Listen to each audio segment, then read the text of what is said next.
Hello, Internet! Welcome to episode 340 of the Assorted Calibers podcast. The Second Amendment podcast is a little bit for everyone. I'm Weer'd, and with me tonight, she is wonderful. She is amazing. I am lucky to have her here. I am not worthy. The greatest hostess in the entire world, Aaron Paulette. How you doing, Aaron? I have had a bad case of the I don't want us all day. And so, I mean, Weer'd, me being present is my gift to you. It is radiant. You're crazy. I have had the opposite of the I have had a case of the I don't want to, but it needs to get done and get to it.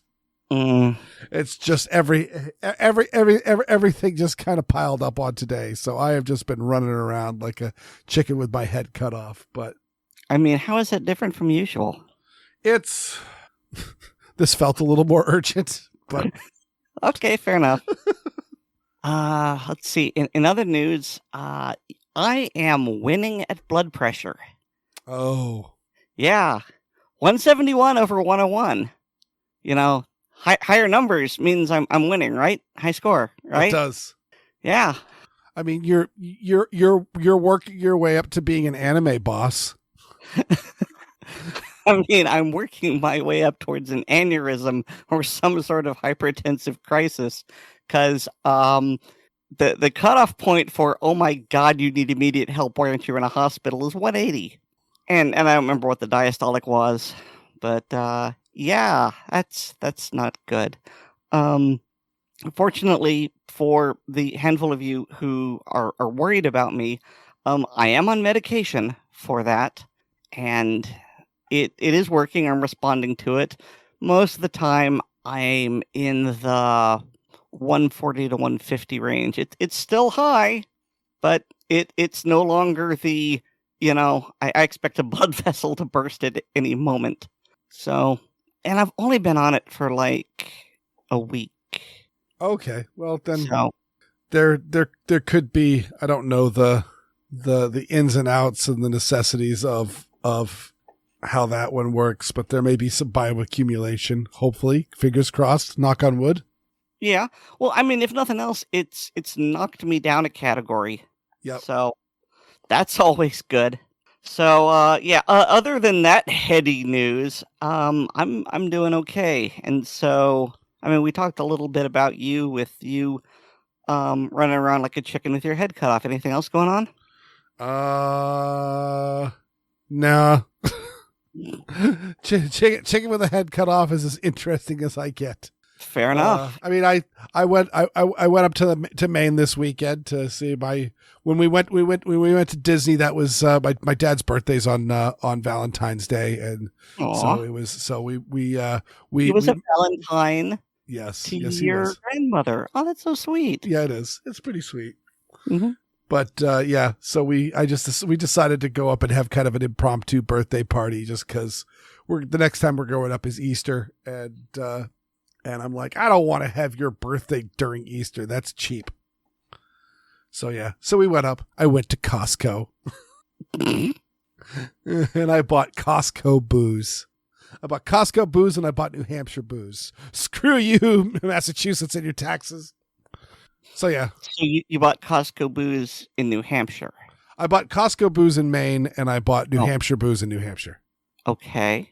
Actually, I don't think the Costco can sell booze in New Hampshire. I don't think there is a Costco in New Hampshire, but if there was one, I don't think they could sell booze because New Hampshire specifically has a monopoly on liquor sales as a means of public funds gatherings. And I'm just trying to figure out why you made a differentiation between the two origins of booze. Well, because I bought like a couple of different types of Kirkland booze because I was very, very curious about specifically the Costco brand. Mm-hmm. And then a bunch of other stuff that was New Hampshire based. And I will say for the excitingness, I got the Luxardo green chartreuse clone. The monks that make that monks in France that make the chartreuse liqueur. They have scaled down production incredibly, which means A, you can't find the bottles, and B, when you find them, they used to be like $70 a bottle, which is pricey as hell, to now it's like $250 or something like that for a bottle. I haven't even looked, but they're going for astronomical prices because of supply and demand. And a bunch of companies have stepped forward with the, hey, this is as good as. And from my precursory analysis, the Luxar, let me look up what it's called. I mean, I'm honestly reminded of the generic store brand when they tell you on the box or the label to compare to name brand. Let's see. They call it Luxardo del Santo. And from my brief taste, and oh, look at this on their they've got the Luxardo Maraschino and the Luxardo del Santo, some limes. They clearly, Luxardo does not own a gin brand because they're not going to put that in there, but they have what is very obviously a last word, which is one of the quintessential green chartreuse cocktails. But either way, I'm going to say that from what I've tried, it'll certainly do in a pinch. I'm going to definitely do some. I still have some green chartreuse left over in my liquor cabinet, and so for it'll probably be for my drink segment on a handgun radio. I will do I'll make a flight of last words to see which ones work. But that was very exciting because, like I said, I've been just nursing this bottle very, very gently. Like only under extreme cravings for specific cocktails have I dove into this bottle because there ain't any more after that one. But that's the most exciting thing, and I have bored you to tears. I mean, I wouldn't say you've bored me to tears. I'm developing the ability to tune you out. And it's like, oh, okay, he's wrapping up. I should tune in now. I was playing games on my phone the whole time. So something chartreuse, and you've only got a little bit left, and you've been saving it. And then apparently you've bought this other kind, and you're going to compare it and see how good it is. Correct. Yeah. See. Yep. And I did. Yeah. The best I've done is I took a little nip off the bottle as I was putting it away in my liquor cabinet, and it was the flavor notes that it was hitting are very much on par with the green chartreuse in the fact that it is licorice but not licorice forward with a lot of herbal spiciness. So see, I know what I did wrong. You had ended, and then I started talking about it, and then you decided to talk about it again. My bad. So the trick now, Aaron, is to reach for a spray bottle. If I could figure out how to spray you over the internet, it's just a short trip there to slapping people over the internet. And I would patent that and make billions. You would, actually. I'm just thinking more along the facts of us sitting down to do a podcast, and I've got to put on my Gallagher poncho. No, because I mean we've got electronics and that doesn't mix with water. I would get something Nerf and just hit you over the head with it.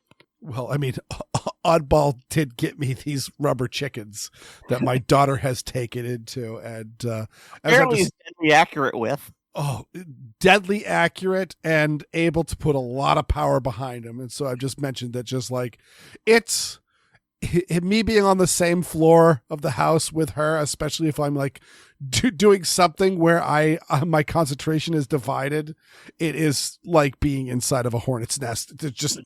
They're hitting me constantly. I'll be cooking and just whack off the back of the head, off the love handle. Just all that. And I'll try to shoot him back, and I'm just not good at it.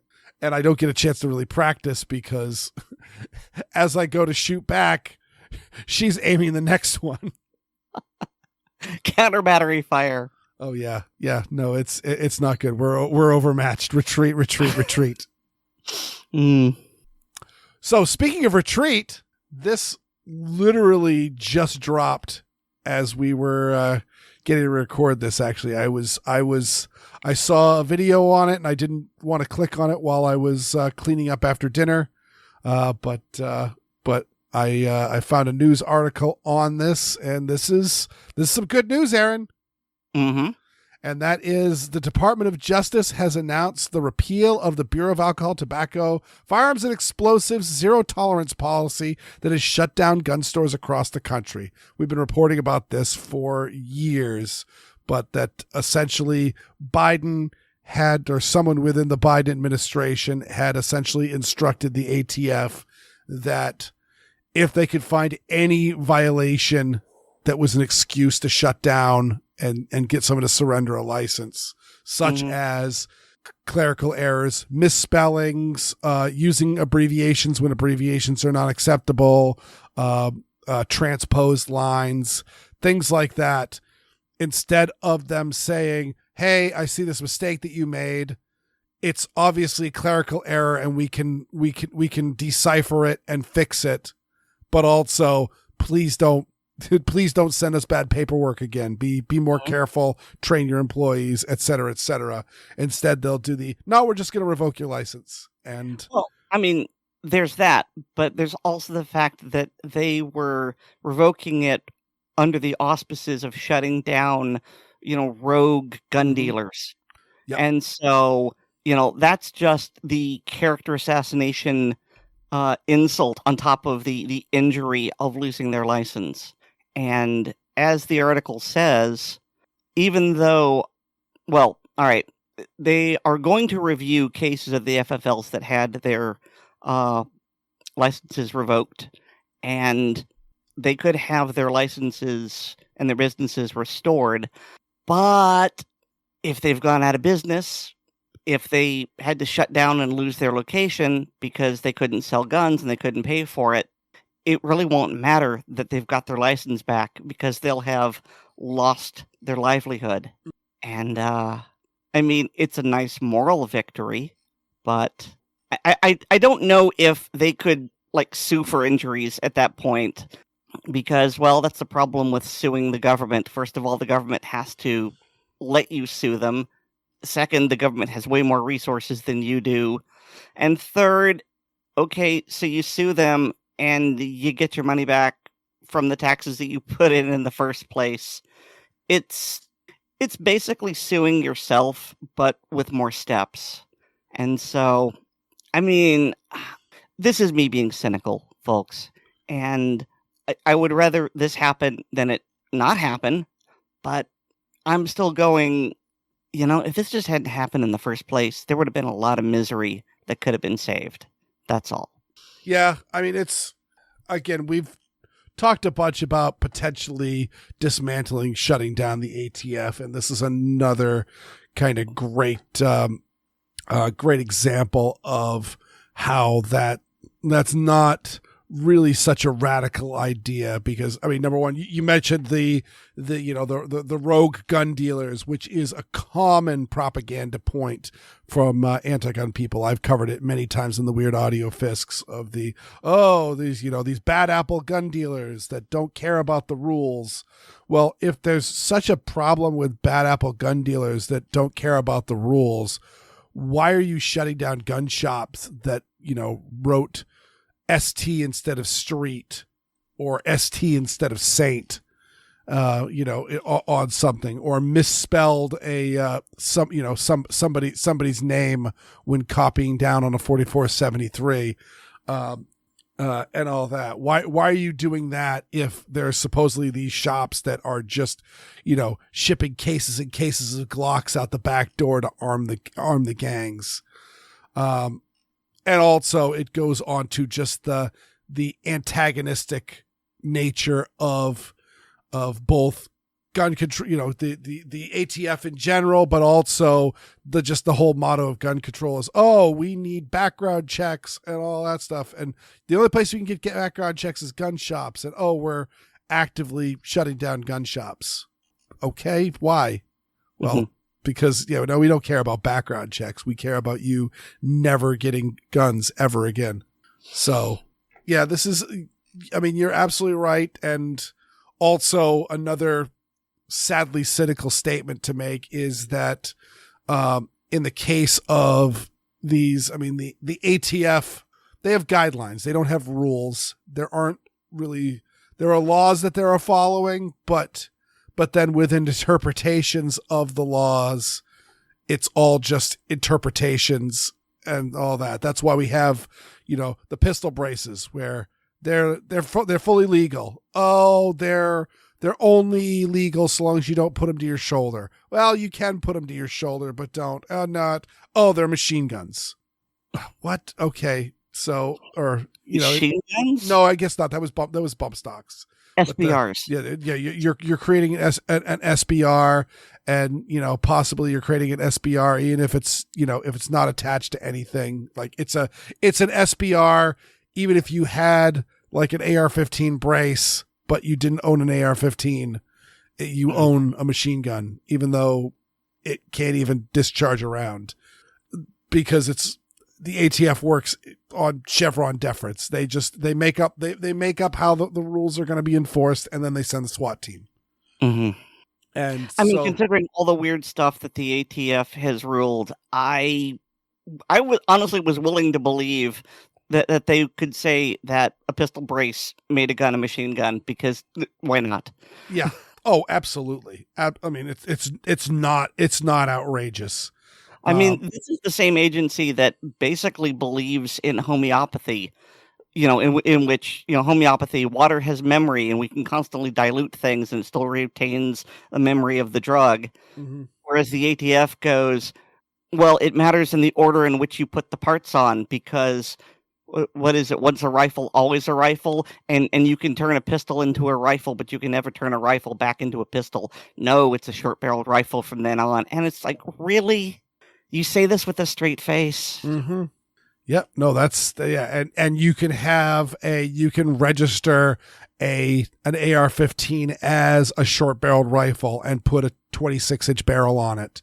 It's just, but it's registered as a short-barreled rifle, and there it is. And of course, you also got like the Serbu Super Shorty, which is a hilarious little gun, but that is an any other weapon. And the only reason why it's an any other weapon is because it is a short-barreled shotgun. But A, it's never had a stock affixed to it, and B, it's never been a full-size shotgun or had a stock affixed to it.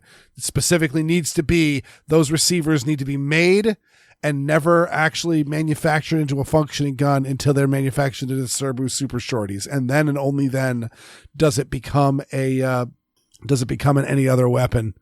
And if it's done in any other order, similar to, actually, a friend of mine has a short-barreled Mossberg 590 that is set up exactly like a Mossberg Shockwave, of which most people can just walk into the local gun shop and buy, and doesn't need any special paperwork, doesn't need anything. I believe maybe you have to be 21, even though that's some rules in the mix as well. But you can just go in and get it. But because this one was a full-size Mossberg 590 that he had cut down to that configuration, it's a short-barreled shotgun because differences. Yeah. So yeah, the rules are arbitrary, and the point I'm making on that is that I don't think that the gun shops have any grounds to challenge it, only because the ATF kind of makes up the rules that they're challenging. So if they're saying you're doing paperwork violations, and paperwork violations in the law are grounds for removing of licenses, then they got you dead to rights. It may not be just, it may not be good, but they got you. Well, I think we can put a bow on it and basically say that at no point has any zero tolerance policy ever been a good thing, because it removes all possibility of nuance, all possibility of discretion, all possibility of forgiveness for basic human error, and it reduces everything to a yes, no, and no thinking is required, which is, I think, why a lot of people love it. I don't have to spend resources thinking about it. I just blindly apply the law. And that hurts more people than it helps. It would actually help if people implementing the law would take time to analyze the situation and see what applies. But that takes effort and time, and our society doesn't want to do that anymore. Mm-hmm. Yep. And just the antagonistic relationship between the ATF and gun owners, and which is why we're all saying, look, just get rid of it. Mm-hmm. You're not our friend, so bye.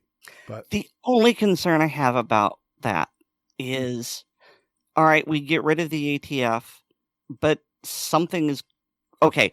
You and I don't think something needs to take its place, but there's going to be someone in government somewhere that thinks that this void needs to be filled, and it may be filled with an agency that has a lot more funds, like the FBI or the DEA, and that may be okay for now with this administration, but when you get a administration that is hostile to gun owners again, that can go so badly. Yeah, no, you're absolutely right, and if it is to be dismantled, it would need to be done with caution so that we can get rid of it and make it so that it can't be again it's been neutralized, and like right now in theory it's so far taking this at face value, it's being neutralized from its antagonistic, but there's nothing to stop us from getting another anti-gun president and just simply appointing another anti-gun director of the ATF and just saying, all right, have at it, start revoking more shops. So that's so that will, we shall see. we've talked this to death. Let us move on. Mm-hmm. So yeah, so this one's just an interesting story. We have talked quite a bit over the course of the Assorted Calibers podcast on Oliver North and his relationship with the NRA. Of course, we were in Indianapolis when essentially he led a coup against Wayne LaPierre that was quashed by we'll say controversial means. Sure. And in I think it was 2000, the NRA sued Ollie North for essentially defamation. And you don't mean 2000. You don't mean 25 years ago. I'm sorry, 2020. Yes. Yes. Thank you very much, Aaron.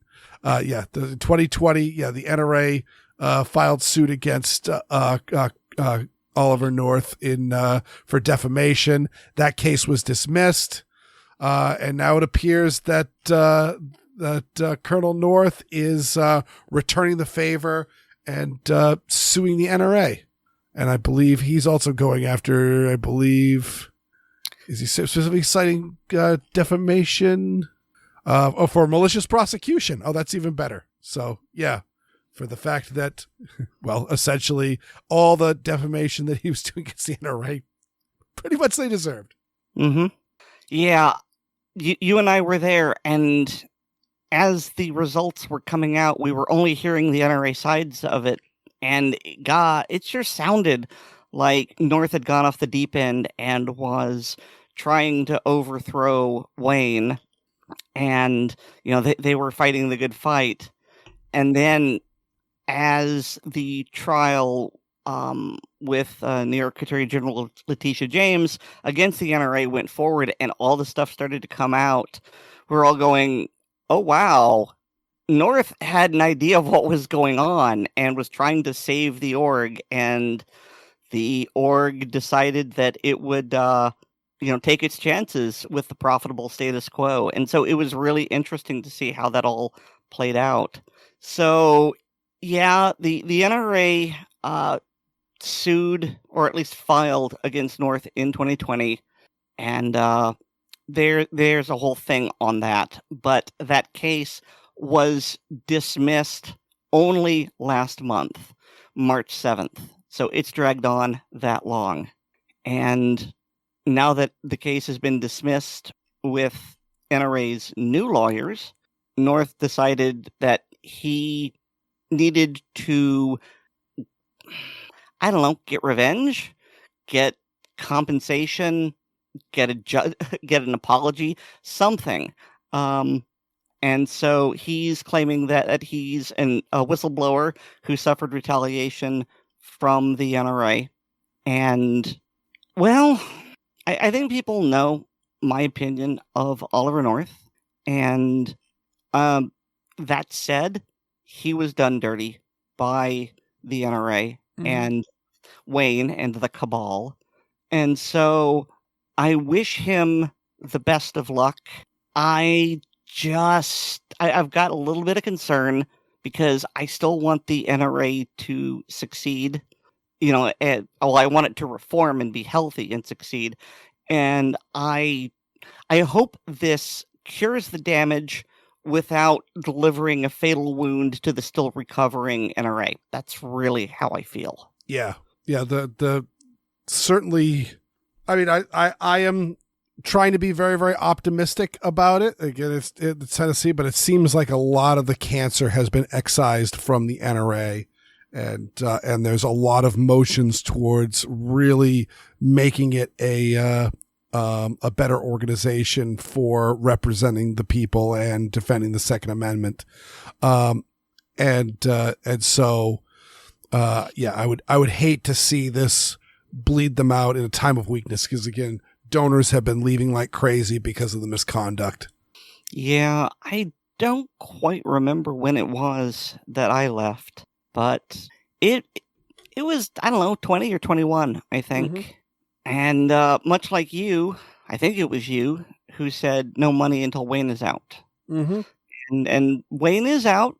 I'm just waiting a little bit longer to see if they can right the ship. As am I. I haven't done any donation. I mean, I'm still a voting member because I was a life member years before any of this happened. And there's no sense in me rescinding my membership. It doesn't help them. It doesn't hurt them in any way by me doing that. And it removes some power from me. But again, I recommended, definitely in the post-pandemic world where it was very obvious that stuff was going on. I mean, again, really in 2019, in the weeks after the annual meeting, when boards of directors members were stepping forward and saying, yeah, they reported that it was a unanimous vote and I voted against it. So yeah, there was shenanigans going on, and I was just like, this is not something we can vote our way out of. So if you were an annual member, it might not be the worst idea to let your membership lapse, but hopefully it will recover. And like I said, hopefully this will just do good things and not bad. So now here's a fun one, or I guess fun. Fun's a good word for it, I guess. On the a number of attorney generals, let's see, 26 attorneys general have signed an amicus brief that is essentially urging the Supreme Court to take on Washington, D.C.'s assault weapons ban. I'm really pleased that my state is on this list. Yeah, let's see. Yeah, it is Alabama, Alaska, Arkansas, Florida, Georgia, Idaho, Indiana, Iowa, Kansas, Kentucky, Louisiana, Mississippi, Missouri, Montana, Nebraska, New Hampshire, North Dakota, Ohio, Oklahoma, South Carolina, South Dakota, Texas, Utah, Virginia, Wyoming, and Wyoming. Wyoming, and it was started by West Virginia. So, yeah. So, my neither my state of residence, Massachusetts, is on there. That doesn't surprise me. I'm a bit disappointed that the state of my birth is not, but also the state that I frequently vacation in, New Hampshire, is, because it is still a very gun friendly state. But yeah, this is, essentially the courts have been giving these assault weapons ban cases a good leaving alone. I will say that I'm not as excited about this particular case because at least if things get read the same way they did with Heller versus DC, it will rule that federally, it would take another federal assault weapons ban off the table forever if deemed that common use rifles like the AR-15 and magazines that hold more than 10 rounds are indeed protected by the Second Amendment. Then the constant hope of, all right, this time we're going to renew the assault weapons ban, and this time we're not going to give you your grandfather clauses or your sunset provision. We're just going to take them all. That would suddenly now and forever be illegal. But it wouldn't necessarily mean that my rights would suddenly be restored because it hadn't gone through and applied to the states. So I'm looking at the embedded video on that article, and it kind of looks like an AR-15, but the ejection port is strange. The magazine well is small. I'm guessing that's an AR pattern in 22 long. Yeah, I believe, if I had to guess, I think that's Mossberg made a 22 AR. Okay. It's just one of those things where, okay, first glance, it's an AR. Yep. But then there's, hey, wait a minute. Yeah, it's got the simple blowback bolt, and it's got the simple blowback bolt and the but it's got the charging handle on the bolt on the bolt face, I guess you could call it, and not the standard AR charging. Yeah, I mean, I was starting to cough when I said that, but yeah, you look at it and you go, there shouldn't be a charging handle on the ejection port of an AR. That's wrong. It almost looks like one of those cursed AI gun images. Yeah. Oh man, I'm on Mossberg's website, and it's. I love Mossberg firearms, but boy, your website is really difficult to get through. I think it's the 715T flat top. Okay, let's see. I mean, there are two rifles in that picture, and I think the 715T is the one on top. Yeah, that may be it. Mm-hmm.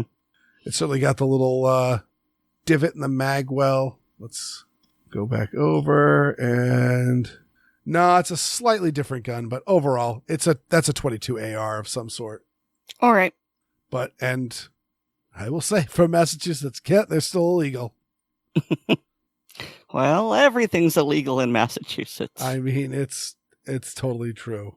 And speaking about things that are illegal, but for some reason we're talking about this, an Illinois judge has greenlit a liability lawsuit against Smith & Wesson.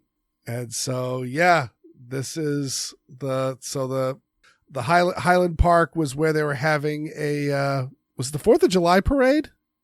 I want to say so, yeah. Yeah, and an individual had a Smith & Wesson M&P 15, and they fired down under the crowds. They killed a few people. I don't remember the number. It wasn't a particularly, noteworthy body count. Not that any loss of life at all is trivial, but thankfully this person was not very effective in their tactics, and I believe they were killed by police. Yeah, here we go. The suit stems from the July 4th, 2022 shooting in Highland Park, Illinois parade. A gunman who pled guilty, so he wasn't killed. Okay. He killed 7 people and injured dozens more. And so this lawsuit is suing not only Smith & Wesson, but also he bought it from Bud's Gun Shop, and it's suing them. And they're also suing the local dealer, Red Dot Arms, which received the rifle. So they're suing everyone they can possibly think of. I'm honestly surprised they haven't decided to sue the ammunition manufacturer, which brings me to an interesting point, because this article, when they're talking about the suit and the judge who greenlit this suit basically said that you can sue Smith & Wesson because of, here we go, purposefully targeted its marketing of AR-15 style firearms by employing tactics and themes it knew would be disproportionately attractive to dangerous people. And that reminds me so much of the lawsuit against Remington by the Sandy Hook parents. And they took issue with the way that the Bushmaster was talking about, your man card has been returned to you, and the image that it had about, being a lone gunman, fighting the odds and things like that. And it's the exact same thing. They are saying that if you have any kind of advertising that might be slightly, masculine, aggressive, rather than just here's a gun, buy it, you could be sued for it.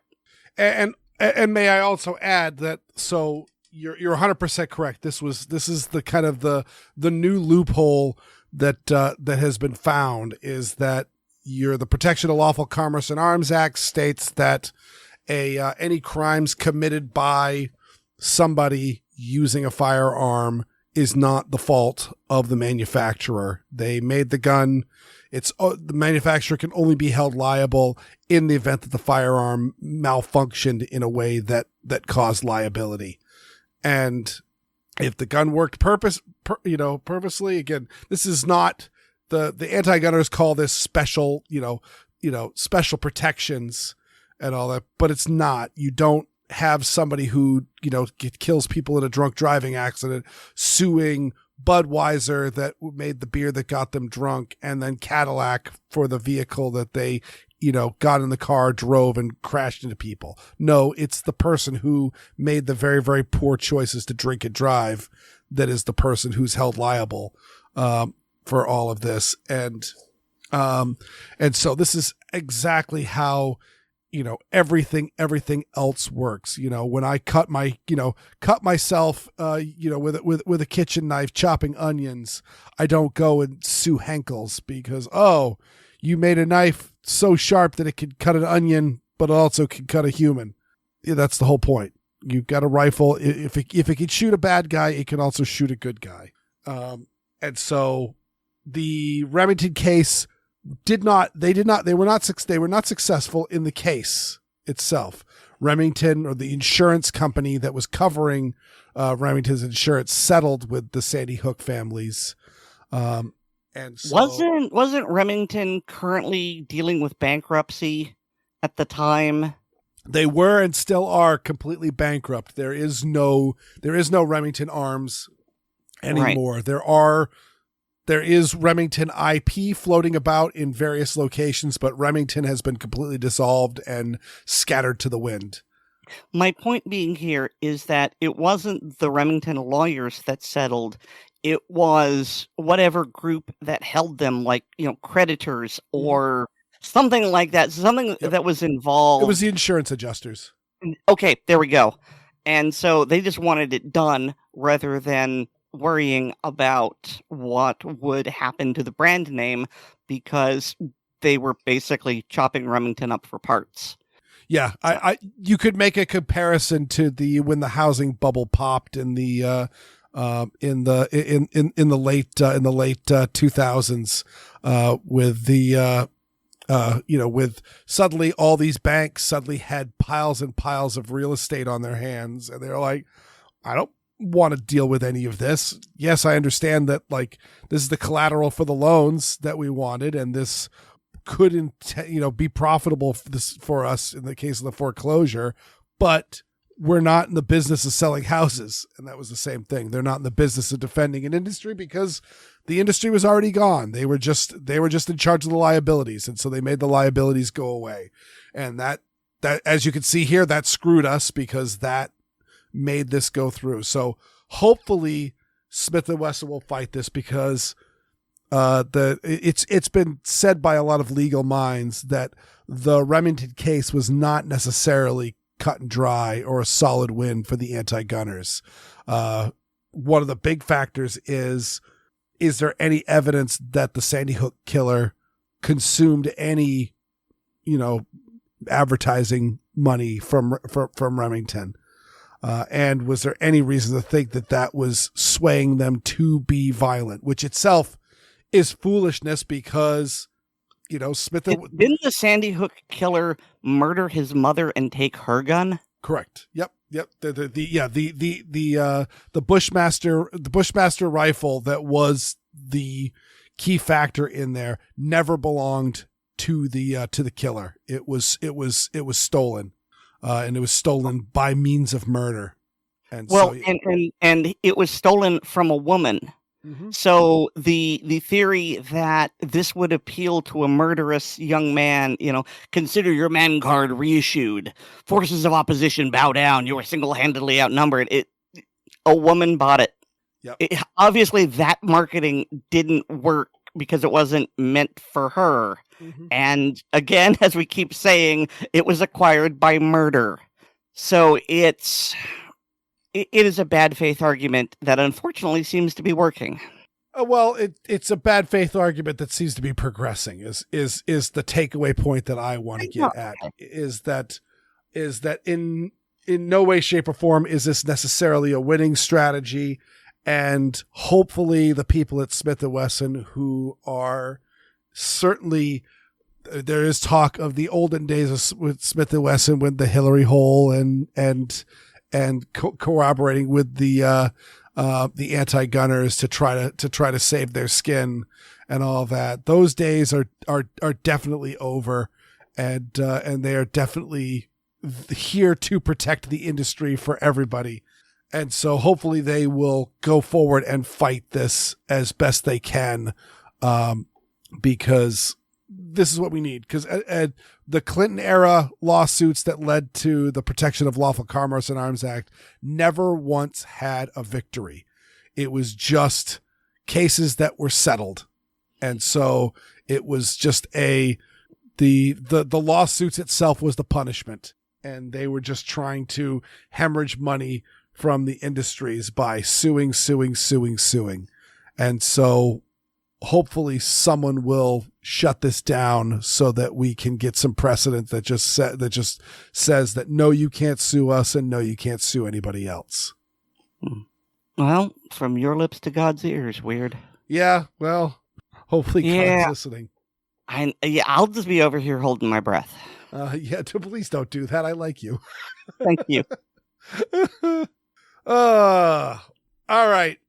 So moving on, we're going to move on to the first segment, and it's an interview that I had with Lara Smith. And warning, this may be a little bit cryptic for legal reasons, but the message is still important that we all must fight together, and this is a human right, the Second Amendment, not a partisan issue.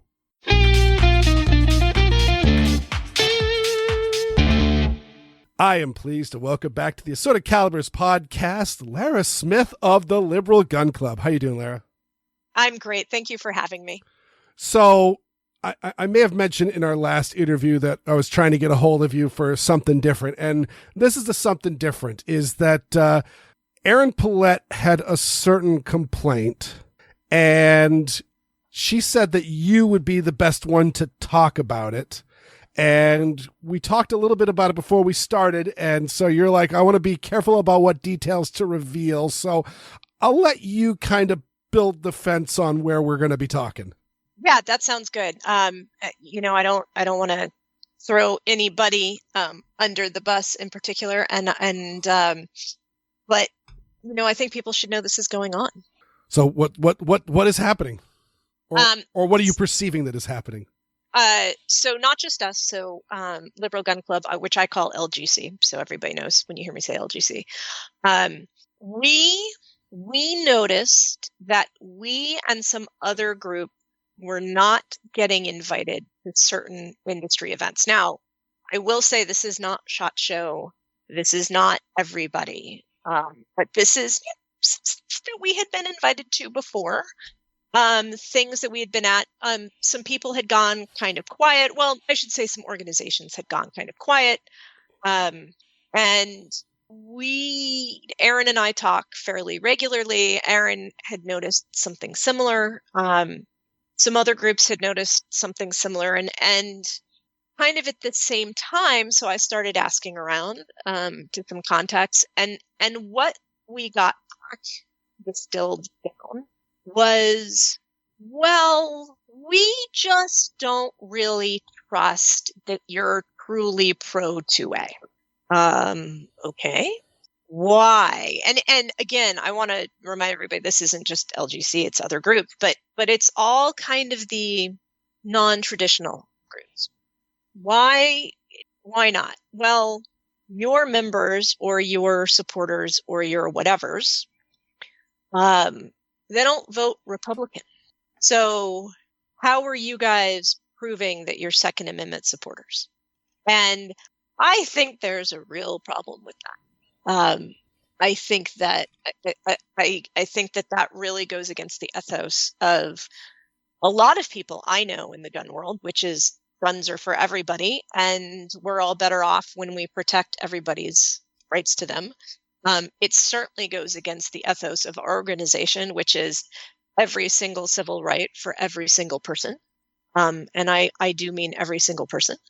And that goes against especially our ethos of what we do is that we talk about being pro Second Amendment in a way that is specifically liberal. I mean, I joke, and you've heard me say this, I joke that I'm the only truly political person in the 2A world because I speak specifically from a political viewpoint. And that is that we really look at the idea that you will save your Second Amendment rights and you will make it easier for everyone to enjoy all of their civil rights if you look at the root causes of problems. And of course, we come at how to solve those root causes from a liberal perspective, but that's really our ethos. But so this idea that unless you vote for a certain politician, that you're not a true Second Amendment supporter, I take issue with that.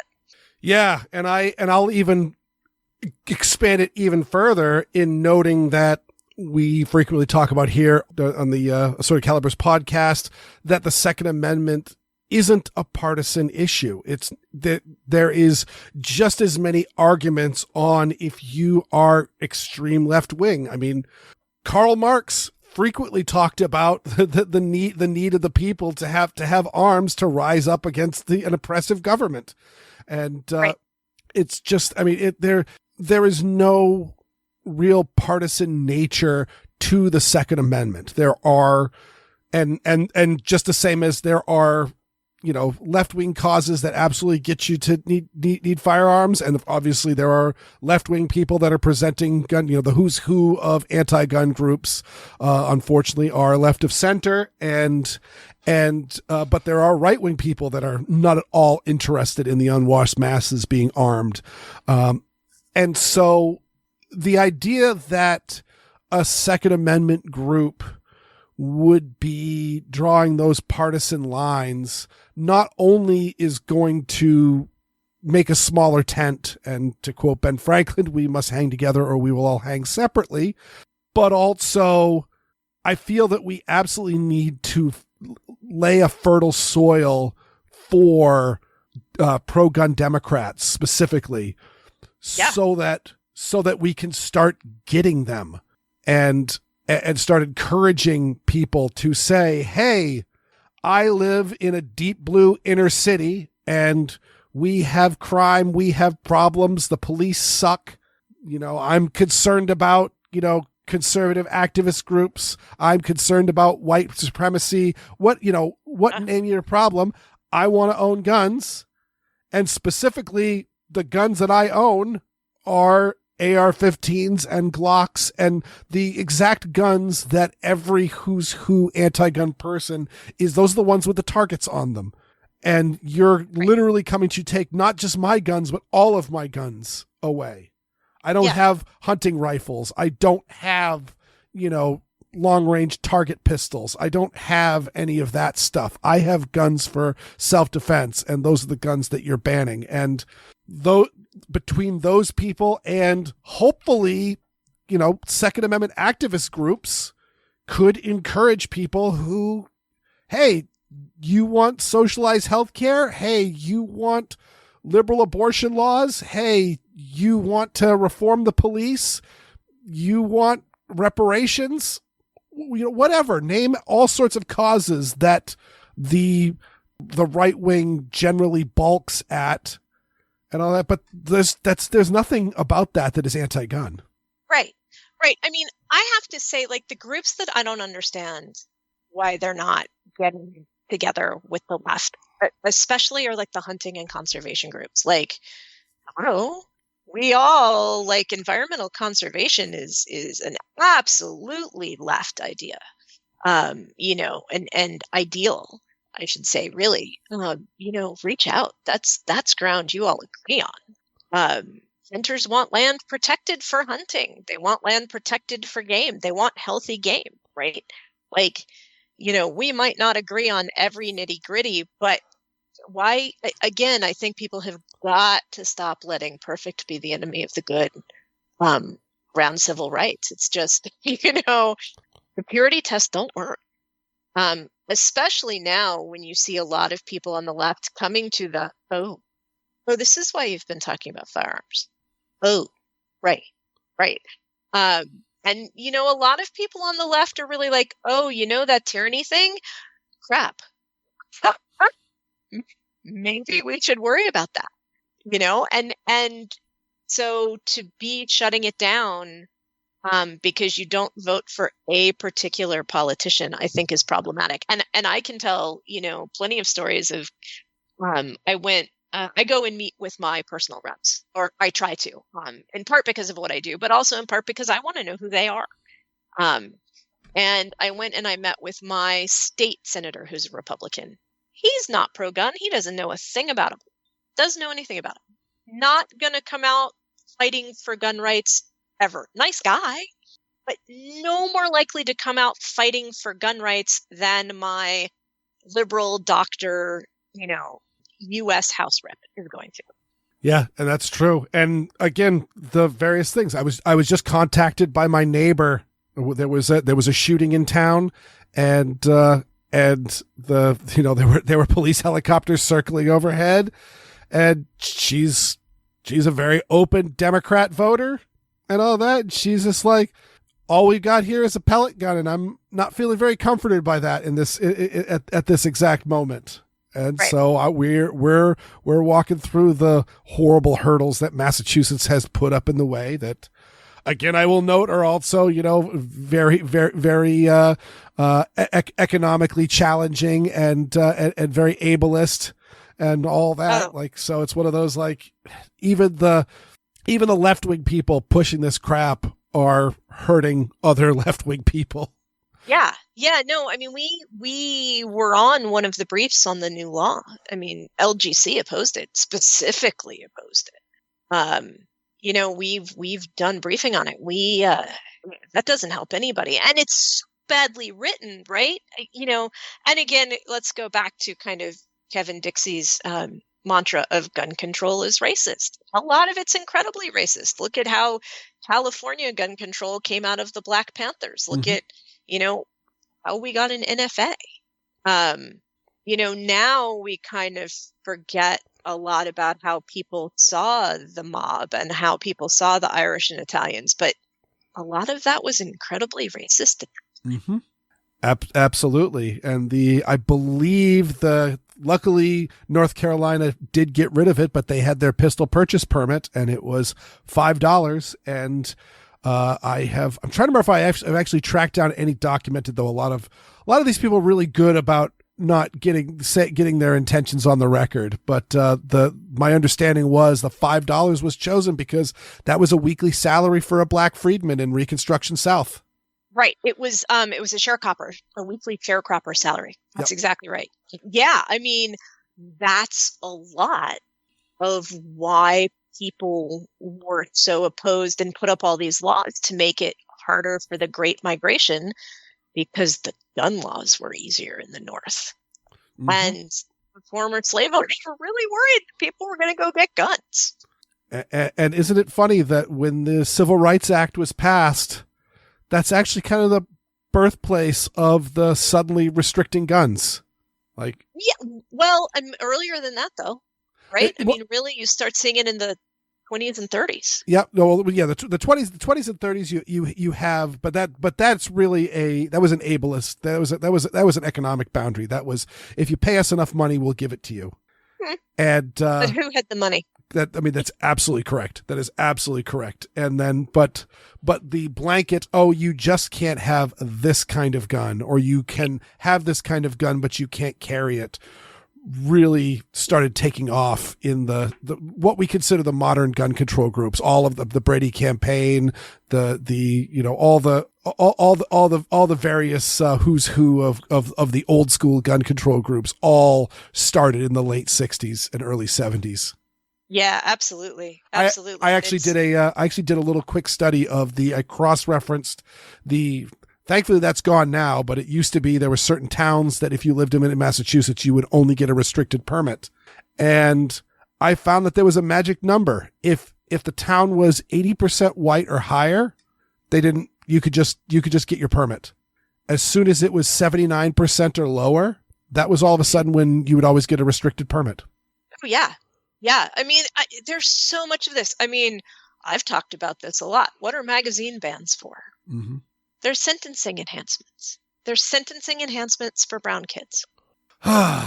So I would say the takeaway for all of this is, again, we must all hang together or we will hang separately. Lara, you and I, we've talked politics a lot when we hang out together, and we agree about a lot of things. Actually, it's there's a lot that we agree on, but there's a bunch of stuff that we don't agree on, and you know what, we could argue about that. And the same thing goes.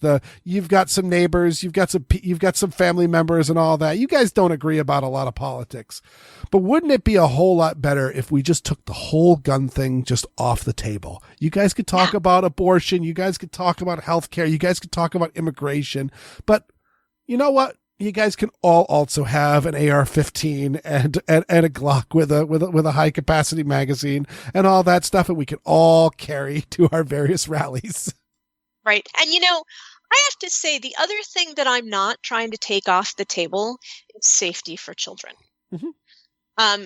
For people on the left, I think this is something that people more to the right miss a lot, is that people on the left, I don't mean the politicians, but I mean the people, right? The moms, the women who are members of Mom Demand Action, right? Their reason for doing that is being afraid for their children. That is legitimately the reason. It is not, I want to strip your civil right. It's, I don't want my child to be harmed. Mm-hmm. And I think we leave that on the table. And what we do is we start holding all of our lawmakers responsible for not doing anything to actually help our children. And instead, and I mean this on both sides, fundraising off this issue. I mean, I think we see that a lot with politicians on both sides is you will often see, but it helps the children. But that's just a rallying cry. And in fact, isn't. And, similar to, we've also, how frequently we have heard red flag laws being touted as, this is public safety and mental health, thing. But meanwhile, no, I'm not aware of a single red flag, yellow flag, ERPO law out there that actually involves people getting the help they need. It involves funding for people getting the help they need, for sure. I mean, I think that there's some, I want to say in Maine, there is some mechanism for some sort of help. I don't remember exactly what it is, and it's certainly not for all of it, but I feel like there is some, I feel like that is the only one that I remember having it, and I will tell you, I haven't looked at it in a very long time. Yeah, I haven't looked at it either, and they just changed it, so they're trying to change it, yeah. Oh no, they went from a yellow flag law that someone enacted on the Lewiston shooter, and he didn't answer the door, and they were scared to do anything after that, so they just went home. And so they decided, oh, well, since we didn't use this law, let's make it better so that when we don't use this worse law, that's safer. That's what's going to happen. Again, nobody cares. It's just I helped. Yeah, I helped. This is how I'm helping, except where? But I think it's really important to talk about like what we're not talking about as much as talking about what we are talking about. And I think it's important to say we're not talking about letting kids get hurt. We're not talking about not doing something to reduce suicides. We're not talking about not taking care of people's mental health and not taking it seriously. None of those things are what people are talking about when they say, why don't we just take this issue off the table? Mm-hmm. What we're really talking about is this isn't what's causing that problem. Yes, let's work on things that actually work. Right. Thank you so much, Lara. I mean, hopefully some people will screw their heads back on straight and we'll get this, because again, I am looking very, very forward to the day, and I'm watching all sorts of political battles going on in the Second Amendment field for signs of people that have no reason to oppose the right of the people to keep and bear arms, but to start standing up for the rights of people to bear arms while being left-wing. Yeah, I'd like to see more of that. I'd like to see more coalitions. And I have to say there are groups who are, I'm not naming the groups who aren't, but there are groups who are doing that work. There's a lot of groups doing that work, and there's a lot of groups who are truly believe that the Second Amendment's for everyone and walk that walk. And those are the groups that I think we should be gravitating towards and giving our money to and our time to. I absolutely agree with that. And thank you so much, Lara Smith of the Liberal Gun Club. Thank you again for having me on.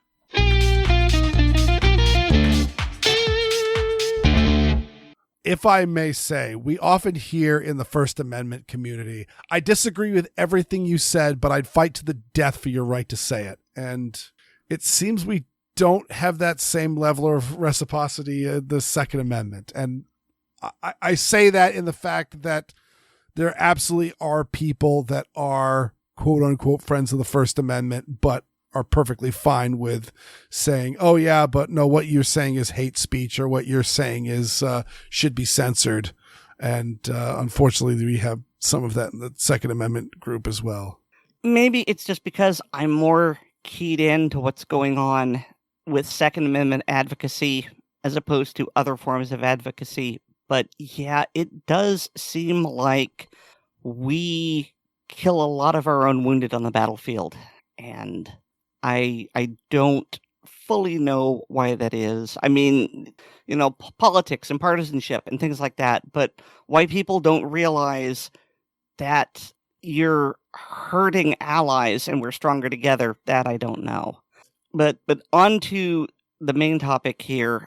Since Lara didn't name names, and I don't want to cause trouble for her, and honestly, I don't want to cause trouble for Operation Blazing Sword either. I'm also not going to name names, but it ought to be pretty easy, at least for those who follow me and follow what my organization does, to map out where we were and what we were doing up until 2022, and then where that changed in 2023.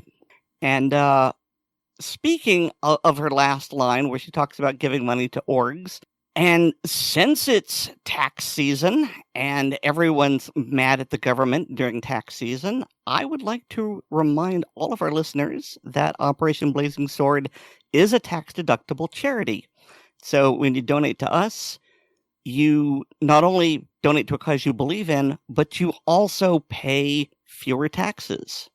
And so our donation link is in the show notes. Yeah, that's awesome.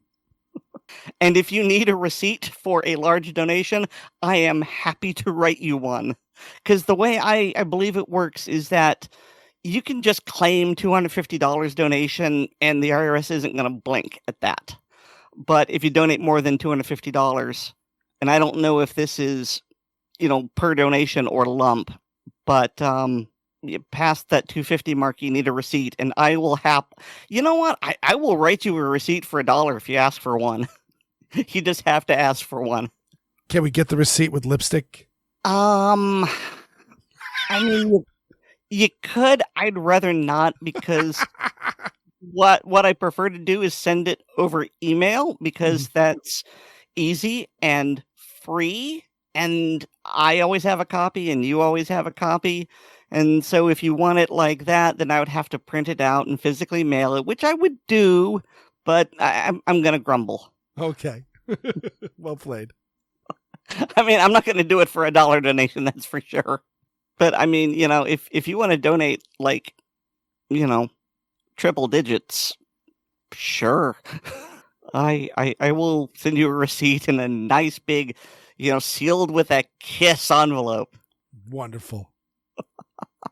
David is a dirty, dirty boy with lead and other chemicals after shooting.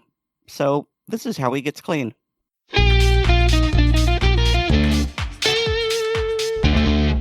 Hi, and welcome to Gun Lovers and Other Strangers. On one of the social media platforms, I was participating in a conversation about gun cleaning. This eventually drifted into talking about post-cleaning or post-shooting hygiene. Some good points were made during this discussion that I thought would be valuable to share. So in this segment, I'd like to talk about personal hygiene in relation to shooting and gun cleaning. One of the biggest concerns many people have in regards to shooting is lead contamination. Historically, this really was something to worry about, mostly due to the cloud of combustion residue released from lead-based primers. However, just as industry moved from corrosive mercury primers to non-corrosive lead styphenate primers following World War II, more and more commercial ammunition manufacturers are transitioning to lead-free, or at least reduced lead, primers in their products. Shooting with lead bullets is another common point of worry. However, the amount of lead vapor released into the air when firing is minimal, and most of that goes downrange with the bullet. This does not mean these concerns can or should be ignored, just that they aren't as notable as they once were. The more currently significant issue is the aforementioned combustion residue from both powder and primers. These contain all sorts of unpleasant chemicals, even if lead is less of a component. Most of the stories I've heard or read about people testing high for firearm-related lead contamination are from earlier times, though not all. One I heard more often when I was younger was about range officers on a police range all testing high for lead levels in their blood, or showing symptoms of heavy metal poisoning, such as nausea, vomiting, shortness of breath, tingling in the extremities, chills, and weakness. It later came out they were spending 4 to 8 hours a day on poorly ventilated indoor ranges, wearing the same uniform for a week or more between washings, and smoking, eating, and drinking while on the range. Since heavy metal poisoning is cumulative, it's easy to see how these behaviors would lead to serious health issues. So how do we reduce exposure during shooting or gun cleaning, as well as cleaning ourselves afterwards? For reducing exposure during shooting, either an outdoor range or a properly ventilated indoor range is the biggest step. Many older indoor ranges suffered from a lack of ventilation and air cleaning, though this is a much less common issue today. Following shooting, and until the cleanup stage has been achieved, we should avoid touching any mucous membranes such as our eyes, nose, or mouth. Also, refrain from eating, drinking, smoking, etc. while on an active range. I'd hope these things could go without saying, but I've spent too much time as an instructor and RSO to believe that. Immediately following shooting, or as soon as reasonably possible, we need to wash our hands and face with soap and cold water. The reason cold water is stressed is to keep the pores of our skin closed, which reduces the likelihood of trapping chemical residue. Personally, I try to wash twice. First with cold water to clean the surface, then with hot water to flush anything that might have gotten into my pores while on the shooting range. There are soaps that are made specifically for post-shooting cleanup, such as products from D-Lead, or more general-purpose industrial hand cleaners like Orange Clean from Zepp. A number of other products are available on the market that will be similarly effective at removing chemical residue. Some people even use Ballistol, either liquid or wipes, to clean up after shooting. I'm not sure how effective that is, but I suppose it would be better than nothing. A similar washing protocol should be followed after cleaning our firearms. The addition of nitrile gloves during the process can considerably reduce the amount of chemicals that get on our skin in the first place. Changing clothes immediately afterwards can help reduce post-shooting or gun cleaning chemical contamination. It's recommended that clothes exposed to these chemicals should be washed separately from other items, but I haven't seen conclusive evidence for taking this extra step. Obviously, there are other options for reducing exposure and remediating the chemicals from our persons and clothing. The most important thing is to find the combination of techniques and products that work for each individual. While lead exposure from firearm-related activities may not be as high a risk factor as in the past, it doesn't mean that we should be complacent about protecting ourselves from harmful chemicals. Have fun and keep clean. The heavy metals, chemicals, and solvents casual shooters and professionals come in contact with need specialized thorough cleaning. That about wraps up this segment. If you have any questions for me or suggestions for future segments, or a comment on a past segment, please post them on the Assorted Calibers Podcast Facebook or MeWe pages, and Aaron or Weer'd will make sure I see them. I'm also a contributor on the Blue Collar Prepping blog, which can be found at bluecollarprepping.blogspot.com. Finally, I'm a published author, and books with my stories can be found on Amazon under the names Brena Bock and David Bock. That's all for now. Thanks for listening. I'm David, and this is Gun Lovers and Other Strangers.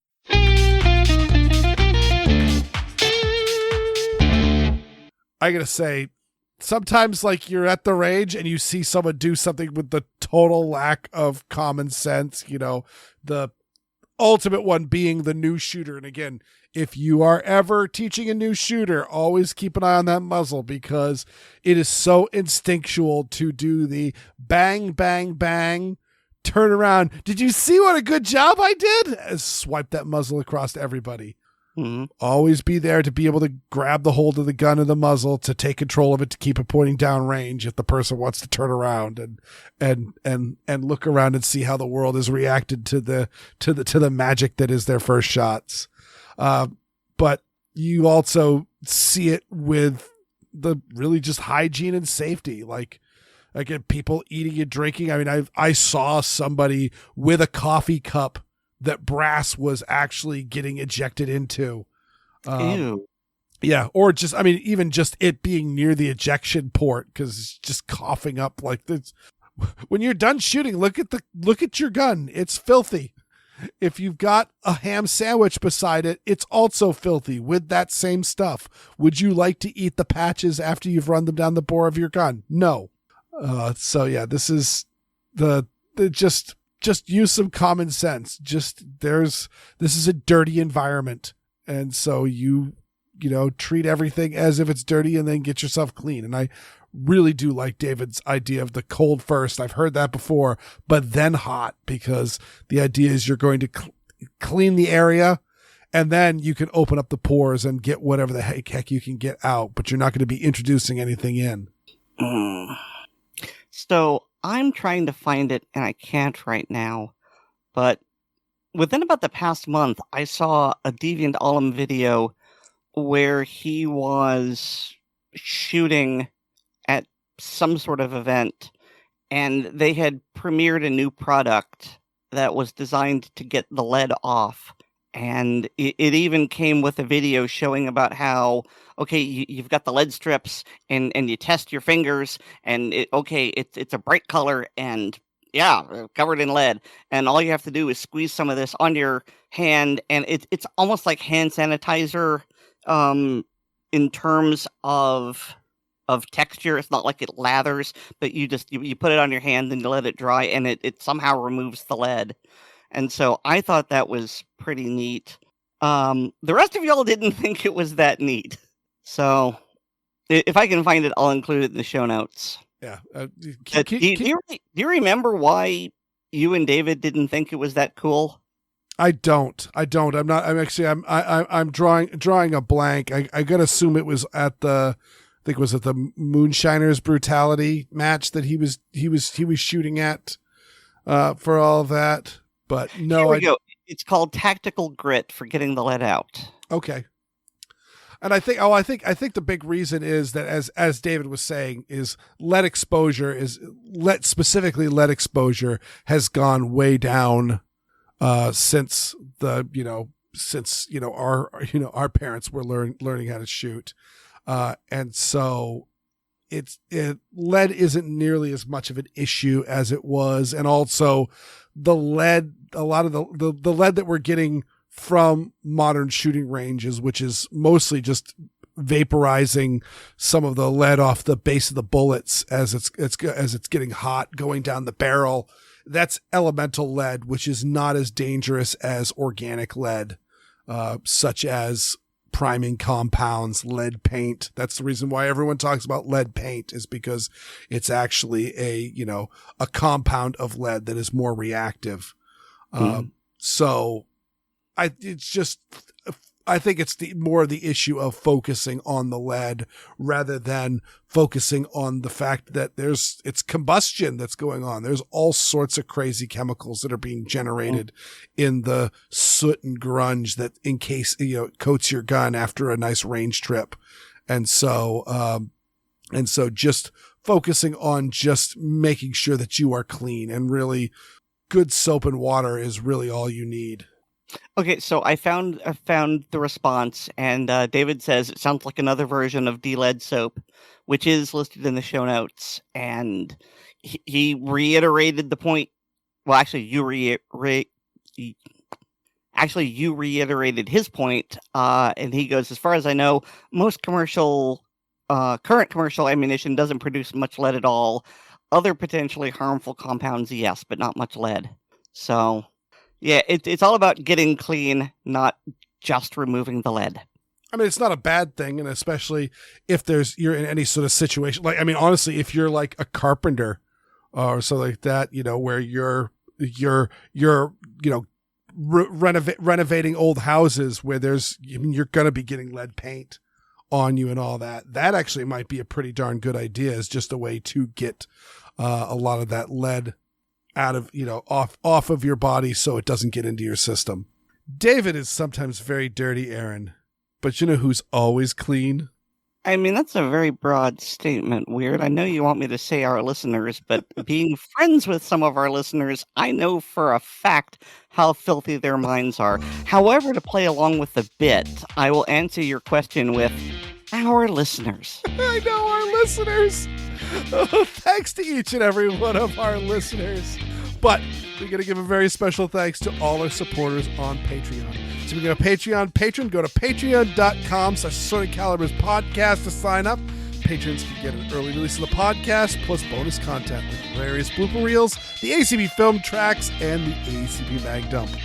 That paragraph is just loaded with plosives. Yeah. I have a new pop filter.